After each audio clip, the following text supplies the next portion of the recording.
नमस्कार, माझ्या अंजलीज किचनमध्ये तुमचं स्वागत आहे। आज आपण बघणार आहोत तांदूळ पिठाची बोरं। तर हा कोकणातला खूप जुना पारंपरिक पदार्थ आहे, तो मी आज तुम्हाला दाखवणार आहे। तर आपण सर्वप्रथम 2 वाट्या गूळ घेतलेला आहे आणि हे 4 चमचे तीळ घेतलेले आहेत। इथे जायफळ आणि वेलचीची पावडर घेतलेली आहे। इथे मी पूर्ण भरून नाही पण पाऊण वाटी गव्हाचं पीठ घेतलेलं आहे। इथे मी 4 वाट्या तांदळाचं पीठ घेतलं आहे, चांगलं चाळून घेतलेलं आहे। इथे मी सुक्या खोबऱ्याचा खीस घेतलेला आहे, तो पण मी 1 वाटी भरून घेतलेला आहे। तर आता आपण चालू करूया प्रोसेस। आता एक कढई आपण घेतली आहे, ह्याच्यात मी आता तांदळाचं पीठ भाजणार आहे। आपल्याला ते अगदी वरवर भाजायचं आहे, पूर्ण भाजून नाही घ्यायचं आहे। तर आता हे तांदळाचं पीठ मी घेते आहे, हे बघा। तर आता हे आपण तांदळाचं पीठ कढईत घेतलं आहे, तर आपण ते 3-4 मिनिटं चांगलं भाजूया म्हणजे वरवर भाजायचं, अगदी काळं बिळं ब्राऊन काही करायचं नाही, त्यातला थोडा कच्चेपणा जाण्यासाठी। आता हे पीठ आपण वरच्यावर चांगलं असं भाजून घेतलेलं आहे, ते आता आपण काढून घेऊया। आता हे आपण तांदळाचं पीठ काढून घेतलेलं आहे ताटात। तर आता आपण गव्हाचं पीठ भाजून घेऊया। हे गव्हाचं पीठ घेतलं आहे, ते मी आता भाजून घेते। ते सुद्धा असं साधारण भाजायचं।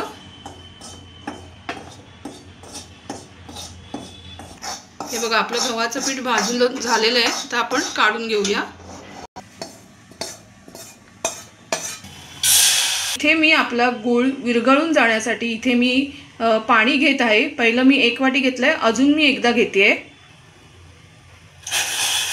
हे बघा, दुसरी वाटी सुद्धा मी पाणी घातलेलं आहे आणि हा गूळ दिसतोय, ही पहिली वाटी गुळाची। हा गूळ मी सगळं ह्याच्यात घालणार आहे। हे बघा, हा पूर्ण वाटीतला गूळ मी घेतलेला आहे इथे, ही पहिल्या वाटीतला घेतलेला आहे। आता दुसऱ्या वाटीतला गूळ घालते मी ह्याच्यात।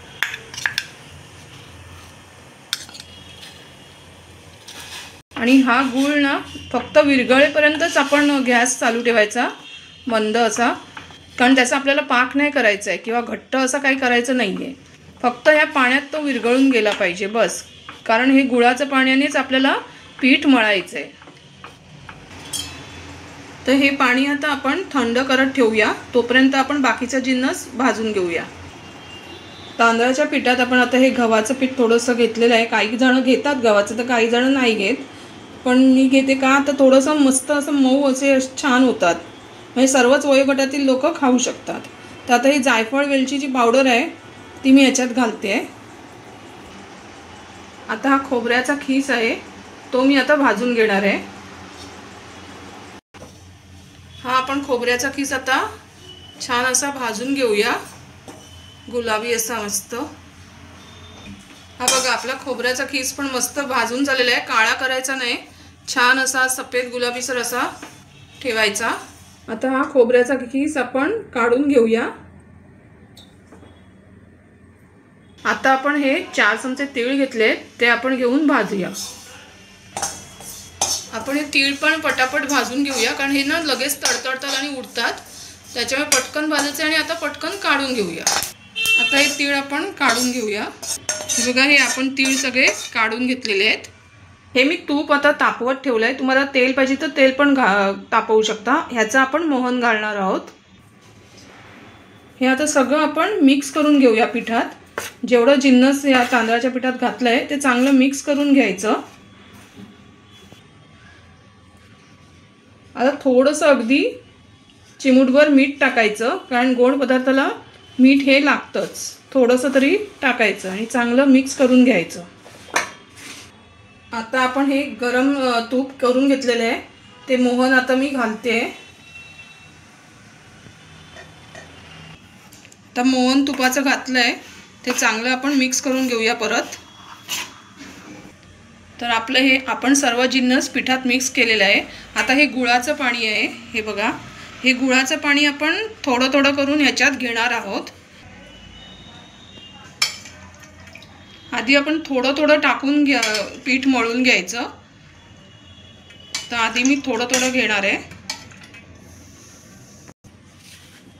हे बघा, असं पाणी घालून ना सगळं पीठ चांगलं मिक्स करून घ्यायचं आणि असं करत करत जसं आपण चपातीचं मळतो ना तसं हे थोडं मळायचं, पण एकदम पातळ नाही मळायचं की एकदम मऊ नाही, व्यवस्थित असं मळायचं. थोडंसं मी परत घेते. असं करत करत मी पीठ मळणार आहे, थोडं थोडं घेऊन गुळाचं पाणी. आपलं पीठ मळून झालेलं आहे. हे बघा, जर तुम्हाला गुळाचं पाणी कमी पडलं आणि पीठ मळायचं राहिलं तर तुम्ही थोडंसं गूळ विरघळून पाण्यात घेऊ शकता आणि परत थोडंसं ते गुळाचं पाणी टाकून पीठ चांगलं मळून घेऊ शकता. तांदळाच्या बोराचं पीठ अशा तऱ्हेने आपलं मळून झालेलं आहे. तर हे पीठ आता आपल्याला 2 तास झाकून ठेवायचं आहे. तर आता हे मी ह्याच्यावर टोप उलटा करून ठेवते आहे. तर आता आपण हे टोप उलटा करून ठेवलेलं आहे. ह्याच्या आत पीठ आहे. आता हे 2 तास आपण ठेवायचं आहे. हे असे आपण छान मस्त छोटे छोटे बॉल्स केले आहेत, मस्त अगदी गुलाबजामुन एवढे आहेत. तर तुम्ही बघताच आहात. आता आपण हे तळायला घेऊया. तेल आपण इथे तापत ठेवलेलं आहे, त्यात मी आता हे एक एक करून सोडणार आहे.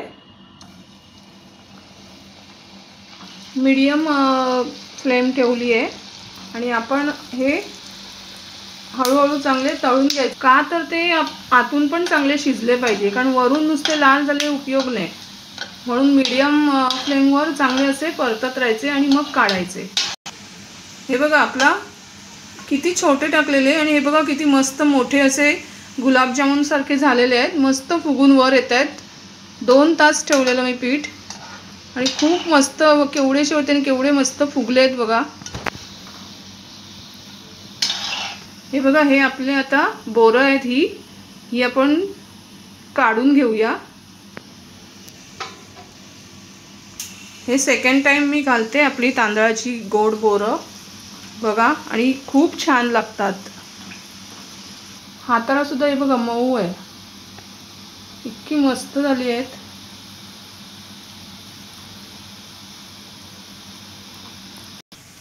तर हे बघा छान तळून झाले आहेत आणि अशा तऱ्हेने मी बाकीचे पण करून घेणार आहेत.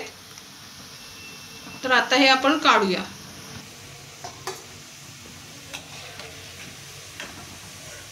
तर अशा तऱ्हेने आपण तांदळाची सर्व बोरं तळून घेतली आहेत आणि ही छानपैकी अशी तयार झालेली आहेत. तर मी दाखवल्याप्रमाणे तुम्ही नक्की बोरं करून बघा, तुम्हाला नक्की आवडतील. तर आता मी तुम्हाला एक बोर तोडून दाखवते आहे. हे बघा किती मस्त झाली आहेत, मऊ झाली आहेत आणि आतून पण पूर्ण शिजलेली आहेत. अशा तऱ्हेने ही तांदळाची बोरं करून बघा, तुम्हाला नक्की आवडतील. आणि माझ्या अंजलीज किचनला लाईक करा, शेअर करा, सबस्क्राईब करा. धन्यवाद.